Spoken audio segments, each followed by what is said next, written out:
friends, so in this video I want to talk about chasers. And no, I'm not talking about alcoholic chasers, though there are some parallels between that and chasers of the human variety. In case you're not familiar with that term, when you were talking about alcoholic beverages, a chaser is usually something you have after you have had a strong drink, right?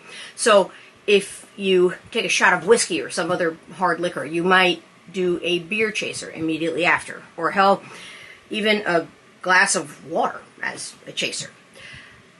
The purpose of this is pretty much to mitigate the intense and sometimes unpleasant taste of that strong drink or shot. It makes that drink more palatable. So, when you are thinking about this in a metaphoric sense and you trade whiskey shots, say, for a person or an interpersonal relationship, the word chaser takes on a different context, doesn't it? It is still something that waters down another thing. I don't think there's anyone out there who would prefer to be a watered down version of themselves, nor does anyone want to have a watered down relationship of any kind. Whether or not we realize it, sometimes we all want to be our most authentic selves. We want to feel free to do that. And the same goes for our relationships. We want fulfilling relationships with others, whether they be a friendship or something else, because that satisfies our proverbial thirst for human connection. But so often we do not do this at all. We turn ourselves into a chaser and not a full-fledged, full-flavor beverage because, well, sometimes being our authentic selves is not that easy. Even though you will hear endless platitudes everywhere about being real or be you or be yourself, everyone else is taken, the world actually sends us loud signs that it doesn't really want that. It claims to like different, but it doesn't. It likes normal, whatever that means. Things that are compliant with the status quo. When something is even moderately different, it is often plied with judgment and criticisms. It's just the world that we live in sometimes. So it does take an enormous amount of courage to say, nope, this is who I am and what I believe, and I'm not watering that down for anyone. So, this watering down of who we are actually manifests itself in other ways too, in our relationships with others, which is what I'm going to talk about primarily in this video. When we are a chaser with other people, it usually begins right there with that watering down of yourself first, before it moves on to the watering down of other things. What other things am I talking about? Your standards, your expectations in relationships, your desire to be treated well, your self-respect, your self-esteem, your self-worth.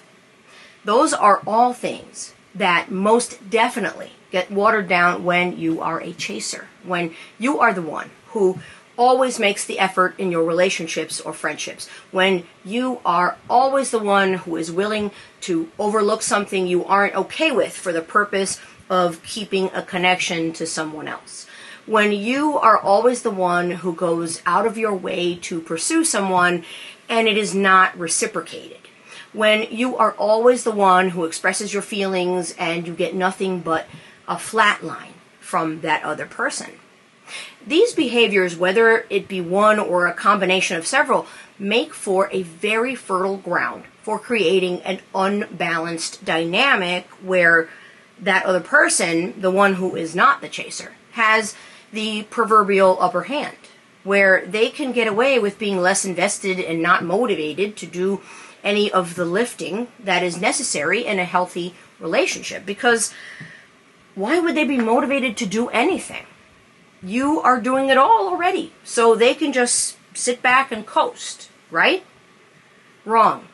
Dead wrong. That's not how relationships work, at least not healthy ones. You cannot have one person doing everything while the other makes no effort whatsoever. Even the most patient people get tired of things like this. You also cannot expect someone you're in a relationship with to be the only one who ever expresses their feelings and goes out of their way for you without acknowledgement and also reciprocation in some way, even if it isn't exactly balanced. It's just how people's feelings work. When someone tells you how they feel, it's important to understand that even if they're doing it with someone they are super comfortable with, it is still a little bit of a putting themselves out there, for lack of a better term. Nobody on earth is hoping to walk up to their, say, significant other or even good friend and say, hey, I love you and you're awesome and amazing and I am so happy that you are in my life, or something like that, and then get crickets. Not a word. Or worse, the autopilot answer of, thank you, and then changing the subject. Ouch. If you think that that person's feelings weren't hurt, then you have some things to brush up on when it comes to human beings and how their emotions work. Now, before we go any further here, I'll go ahead and admit that in the not-so-distant past, that used to be me. I was definitely the chaser in a good portion of my relationships, and sometimes even in just casual friendships. I was always the one who put forth the attention and the time, being hopefully optimistic that it would demonstrate my value to that person, and in turn, they would want to keep me around. I was always the one who was willing to go out of my way to meet up with someone so it would be convenient for them, even if it was completely inconvenient for me. And because I am also a giver, I was always the one who sacrificed things, including my own happiness, to make sure everything and everyone was taken care of, even when I, myself, was not. I don't recommend this to anyone. Seriously, it's exhausting. And it never pays off the way that you hope it does. All it did was eventually build resentment and make me tired and angry that I could never seem to get what I was giving in terms of effort. As simple as it sounds, I just didn't get that the giver also needs to receive. The thoughtful also needs to be thought of.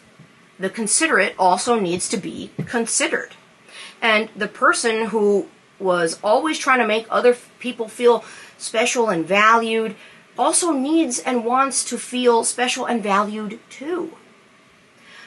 Once I realized this, two things happened. One, I became a lot more stingy with my time and energy and who I gave that to. And two, I stopped tolerating relationships where I was the only one actually in it and participating. This, well, it didn't take me one day or even a month. It was a process. It took a while. It was an evolution, if you will.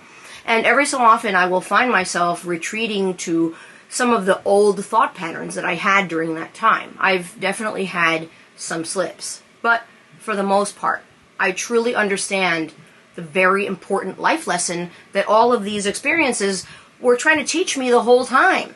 And that is that I wasn't tired of being good to others or being a giver. That's who I am. What I was actually tired of was not being replenished in my relationships. That's why it's so important, friends, that if you're a giver too, it's better for your mental health to be around other givers instead of people who are strictly takers. Otherwise, you're going to be coming up empty, just like I did, for a long time. Every time. I'm sharing this personal story because at this point in the video, if you're a chaser, you're probably feeling a little seen right now. And that's actually okay. I mean, feeling seen and understood is pretty much the main goal of this channel. Priority Messages is about meeting you where you are and putting up a little sign for your journey to help you stay on track. So if you are feeling seen, then the next thought you may have is, well, yeah, okay, so I do this. I tend to be a chaser. But much like being a people pleaser, which actually goes hand in hand with this behavior that is deeply ingrained for some of us. So how do you change it? It's not like it's easy to just wake up one day and decide we're done with it. Well, like I said, it went for me. It was a process. But however you begin that journey, there's always a first step. And sometimes that first step involves taking a step back from the behavior and asking yourself why you are doing it in the first place. For example, when you have someone in your immediate orbit that makes you feel bad, whenever you even think about them, and having to deal with them is a huge mental chore, take a step back and ask yourself, why am I still engaging with this person? Why are they still in my immediate orbit when them being there makes me feel bad about myself or causes me to water down my personality or my successes or my anything? Why do I continue to be the one who's always there for them when they do not do this for me ever? If your answer is because I care about them, because I have known them for a long time, because I love them, stop right there. While all of those things are wonderful, are they really enough of a reason to beat up your mental health every time you have to deal with them?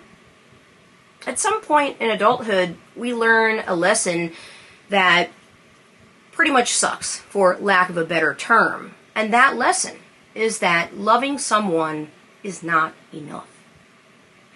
It's such a profound and difficult lesson that people have written songs about it. It's one of those things that even years after the relationship has ended, whether it be a friendship or anything else, it can still bother you.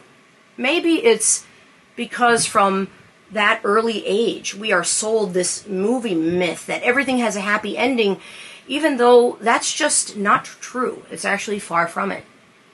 Sometimes all we get is an ending that's mediocre at best, and that's actually okay too.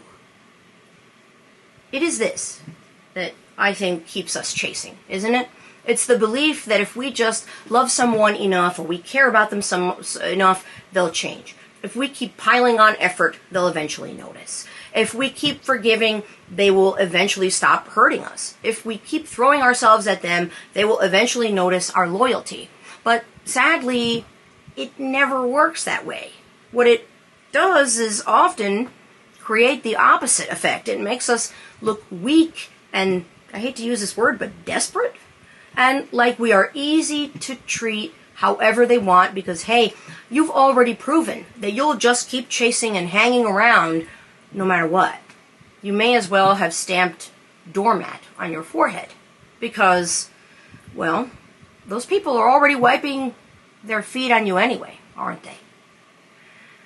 Disrespect, being taken advantage of, being treated badly, those things have only one correct response, and that is distance. Because friends, let's be real. When you find yourself begging for someone to notice you, or reciprocate your effort, be there for you, or value you, or you have to keep imploring them to please treat you nicely, you need to stop. You have already lost. Whatever you have been chasing, if it causes you to lose yourself along the way in order to get it, then it is not worth having. Continuing to chase anyway just further damages your own perceived value. It's like putting yourself on clearance. I don't know about you, but that season of life was canceled for me a long time ago. And you know what's perhaps most telling about that process? The people I stopped speaking to because they made me feel bad about myself in some way, I don't miss them at all. In fact, I'm relieved. Even when they have tried to come back, I have made it clear I have zero interest in even having a conversation, let alone anything else. I can say with absolute certainty that walking away from things that made me feel bad about who I am and what I'm about is one of the best things I have ever done for myself. And it taught me that not only can I do it, that I will do it, because it's what's best for me. That's some powerful stuff. So look, It's long past time to stop discounting, stop lowering yourself by doing things like chasing, and stop thinking that your value is up to other people to set. It's not. Think about it this way.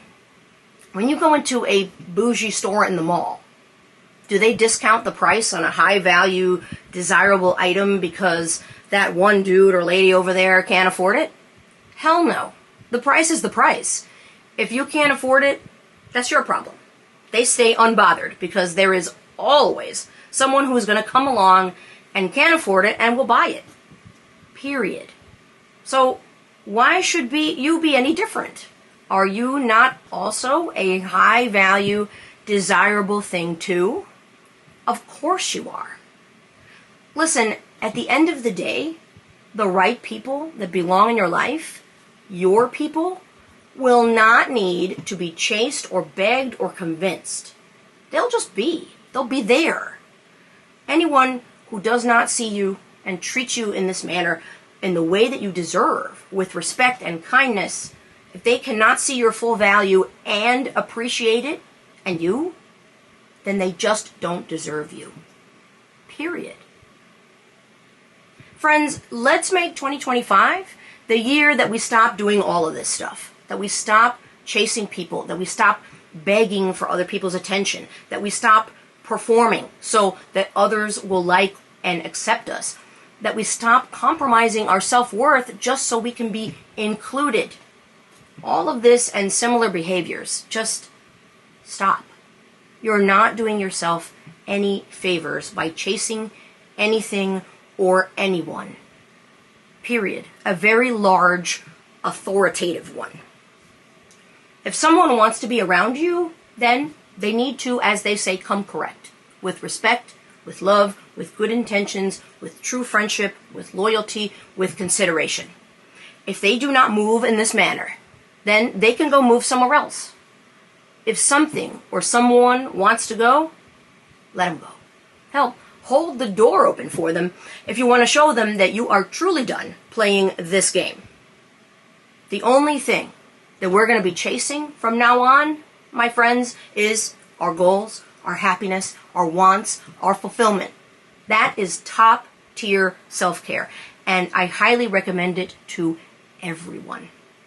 So let's make that a priority this coming year. And let's make ourselves a priority too.